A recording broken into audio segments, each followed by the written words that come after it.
ಕನ್ನಡ ಶೀಘ್ರಲಿಪಿ ಉಕ್ತಲೇಖನ ಪ್ರಥಮ ದರ್ಜೆ ಜೂನ್ 2007. ಮಾನ್ಯರೇ, ಸೌತೆಕಾಯಿ ಸೌಂದರ್ಯವರ್ಧಕವೂ ಹೌದು ಮತ್ತು ಆರೋಗ್ಯವರ್ಧಕವೂ ಹೌದು. ಸೌತೆಕಾಯಿಯನ್ನು ಆಹಾರ ರೂಪದಲ್ಲಿ ಸೇವಿಸುತ್ತೇವೆ, ಆದರೆ ಸೌಂದರ್ಯ ಸಾಧನವಾಗಿ ಬಳಸುವುದು ಕಡಿಮೆ. ಸೌತೆಕಾಯಿಯಲ್ಲಿರುವ ಮುಖ್ಯ ಔಷಧಿ ಗುಣಗಳಿಂದ ಸೌಂದರ್ಯವರ್ಧಕಗಳನ್ನು ತಯಾರಿಸಬಹುದು. ಸೌತೆಕಾಯಿ ರಸದಲ್ಲಿ ಕಡಲೆ ಹಿಟ್ಟು ಬೆರೆಸಿ ಮುಖಕ್ಕೆ ಹಚ್ಚಿಕೊಂಡು 1 ಗಂಟೆ ಬಿಟ್ಟು ತೊಳೆದುಕೊಂಡರೆ ಮುಖದ ಚರ್ಮ ನುಣುಪಾಗಿ ಕಾಂತಿಯುತವಾಗುತ್ತದೆ. ಸೌತೆಕಾಯಿ ರಸವನ್ನು ಮುಖದ ಚರ್ಮಕ್ಕೆ ಹಚ್ಚಿ ಅರ್ಧ ಗಂಟೆ ನಂತರ ತೊಳೆದುಕೊಳ್ಳುವುದರಿಂದ ಚರ್ಮಕ್ಕೆ ರೇಷ್ಮೆಯಂತಹ ಹೊಳಪು ಬರುತ್ತದೆ, ಚರ್ಮದ ಕಾಂತಿ ಹೆಚ್ಚುತ್ತದೆ. 1 ತಿಂಗಳ ಕಾಲ ಈ ಕ್ರಮ ಅನುಸರಿಸಿದರೆ ನೀವು ಬಯಸಿದಂತಹ ಚರ್ಮ ಸೌಂದರ್ಯ ಪಡೆಯಬಹುದು. ಕಣ್ಣಿನ ಸುತ್ತ ಕಪ್ಪಿರುವವರು ಸೌತೆಕಾಯಿಯನ್ನು ದುಂಡೆಗೆ ಹೆಚ್ಚಿ 2 ಕಣ್ಣುಗಳ ಮೇಲೆ ಅರ್ಧ ಗಂಟೆ ಕಾಲ ಇಟ್ಟು ಮಲಗುವುದರಿಂದ ಕಣ್ಣಿನ ಶ್ರಮ ನಿವಾರಣೆಯಾಗಿ ಕಪ್ಪು ಕರಗುತ್ತವೆ. ಚಳಿಗಾಲದಲ್ಲಿ ಚರ್ಮ ಬಿರಿಯುವುದಕ್ಕೆ ಸೌತೆಕಾಯಿ ರಸ 2 ಚಮಚ ಅಷ್ಟೇ, ತೆಂಗಿನ ಹಾಲು 2 ತೊಟ್ಟು ನಿಂಬೆ ರಸ, 1/4 ಚಮಚ ಗ್ಲಿಸರಿನ್ ಸೇರಿಸಿ ಚರ್ಮಕ್ಕೆ ಹಚ್ಚಿಕೊಂಡರೆ ಒರಟಾದ ಚರ್ಮ ಮೃದುವಾಗಿ ಕಾಂತಿಯಿಂದ ಫಳಫಳ ಹೊಳೆಯುತ್ತದೆ. ಸೌತೆಕಾಯಿ ತಿರುಳನ್ನು ಕಾಲು ಹಾಗೂ ಪಾದಗಳಿಗೆ ಉಜ್ಜುವುದರಿಂದ ಚರ್ಮ ಮೃದುವಾಗಿ ಇದ್ದರೆ ಕಡಿಮೆಯಾಗುತ್ತದೆ. ಸೌತೆಕಾಯಿಯಲ್ಲಿರುವ ಪೋಷಕಾಂಶಗಳು ಹಲವು. ಸೌತೆಕಾಯಿ ಸೇವನೆ ಆರೋಗ್ಯಕರ. ಇದರಲ್ಲಿ ಮುಖ್ಯವಾದ ಔಷಧ ಗುಣಗಳುಂಟು, ಆರೋಗ್ಯವರ್ಧಕ ಅಂಶಗಳುಂಟು. ಹಸುವಿನ ಹಾಲು, ಜೇನುತುಪ್ಪ, ಬಾದಾಮಿ ಬೀಜ, ಸೌತೆಕಾಯಿ ಬೀಜ ಸೇರಿಸಿ ಸೇವಿಸಿದರೆ ದೇಹದ ತೂಕ ಹೆಚ್ಚುತ್ತದೆ, ಸ್ಮರಣ ಶಕ್ತಿಯು ವೃದ್ಧಿಯಾಗುತ್ತದೆ. 1 ಲೋಟ ಸೌತೆಕಾಯಿ ರಸ, 1 ಚಮಚ ಜೇನುತುಪ್ಪ, 1 ಚಮಚ ನಿಂಬೆ ರಸ ಇವೆಲ್ಲವನ್ನು ಮಿಶ್ರಣ ಮಾಡಿ ದಿನಕ್ಕೆ 2 ಸಲ ಸೇವಿಸಿದರೆ ಒಳ್ಳೆಯದು. ಮೂತ್ರ ವಿಸರ್ಜನೆ ತೊಂದರೆಗಳು ನಿವಾರಣೆಯಾಗುತ್ತದೆ. ಅಧಿಕ ರಕ್ತದೊತ್ತಡ ರೋಗಿಗಳಿಗೆ ಹಾಗೂ ಗರ್ಭಿಣಿಯರಿಗೆ ಇದು ಉತ್ತಮ. ಹೆಚ್ಚಾಗಿ ಬಳಕೆಯಲ್ಲಿ ಇಲ್ಲದಿದ್ದ ಬಸಳೆ ಸೊಪ್ಪು ಈಗ ಮಾರಾಟಕ್ಕೂ ಬರತೊಡಗಿದೆ. ಇದರ ಔಷಧೀಯ ಗುಣಗಳಿಂದಲೇ ಜನಪ್ರಿಯವಾಗಿದೆ. ಹಸಿರು ಮತ್ತು ಕೆಂಪು 2 ಜಾತಿಗಳಿವೆ. ಬಸಳೆಯಿಂದ ಸಾರು, ಪಲ್ಯ, ದೋಸೆ, ಸಾಸಿವೆ, ಪಚಡಿ, ಸಲಾಡ್ ತಯಾರಿಸಿ ಆಹಾರ ಪದಾರ್ಥವಾಗಿ ಬಳಸುತ್ತಾರೆ.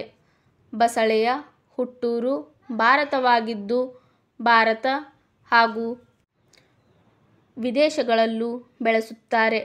ಅಗಲವಾದ ರಸಭರಿತ ಆಕರ್ಷಕ ಎಲೆಗಳು ನುಣುಪಾಗಿರುವುದರಿಂದ ಆಹಾರವಾಗಿ ಬಳಸಲು ತುಂಬ ಸುಲಭ. ಬಲಿತ ಕಾಂಡದಿಂದಲೇ ಸುಲಭವಾಗಿ ಬೆಳೆಸಬಹುದು ಅಥವಾ ಬೀಜದಿಂದಲೂ ಬೆಳೆದ ಸಸಿಯಿಂದಲೂ ಬೆಳೆಸಬಹುದು.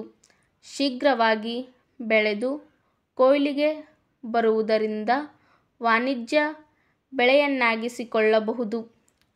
ಕೈತೋಟದಲ್ಲಿಯೂ ಬೆಳೆಸುವುದನ್ನು ಉತ್ತರ ಕನ್ನಡ, ದಕ್ಷಿಣ ಕನ್ನಡ ಜಿಲ್ಲೆ, ಕೊಡಗು ಜಿಲ್ಲೆಗಳಲ್ಲಿ ಕಾಣಬಹುದು. ಬಚ್ಚಲು ಸೊಪ್ಪು, ಬಚ್ಚಲಿ ಎಂಬ ಅನ್ವರ್ಥಕನಾಮಗಳೂ ಇವೆ. ಹಿಪ್ಪುನೇರಳೆ ಗಿಡದಲ್ಲಿ ಹಣ್ಣುಗಳು ಬಿಡುತ್ತವೆ. ಮಲೆನಾಡಿನ ಕಡೆ ಇದನ್ನು ಅಂಬಾರ ಹಣ್ಣು ಎಂದು ಕರೆಯುತ್ತಾರೆ. ರೇಷ್ಮೆ ಕೃಷಿಕರಿಗೆ ಇದು ಗೊತ್ತಿದೆಯಾದರೂ ಹಣ್ಣು ಬಿಡುವ ಮುನ್ನವೇ ಸೊಪ್ಪನ್ನು ತಂದು ಹುಳುಗಳಿಗೆ ಹಾಕುತ್ತಾರೆ. ಗಿಡದಲ್ಲಿ ಹಣ್ಣು ಬಂದರೆ ಮಕ್ಕಳು ಖುಷಿಯಿಂದ ಕಿತ್ತು ತಿನ್ನುತ್ತಾರೆ. ಆದರೆ ಎಲ್ಲರ ಪಾಲಿಗೂ ಇದು ಜೀವ ಪೋಷಕ ಸಸ್ಯ, ಔಷಧ ಸಸ್ಯವೆಂಬ ದೃಷ್ಟಿಯಿಂದ ಯಾವ ರೈತನೂ ಇದನ್ನು ಬೆಳೆಸುವುದಿಲ್ಲ. ಕೃಷಿ ಕ್ಷೇತ್ರದಲ್ಲಿ ದೊಡ್ಡ ಆದಾಯ ತರುವ ಸಸ್ಯ ಇದು.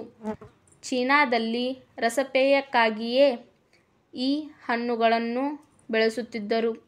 ಅಲ್ಲಿ 2 ಬಗೆಯ ಅಂಬಾರ ಗಿಡಗಳಿವೆ.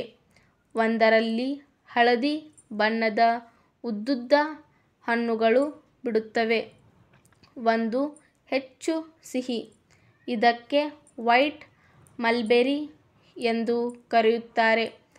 ಎರಡನೆಯದು ನಮಗೆಲ್ಲ ಪರಿಚಿತ, ಇದು ಕಪ್ಪು ಅಥವಾ ನೇರಳೆ ಮಲ್ಬೆರಿ.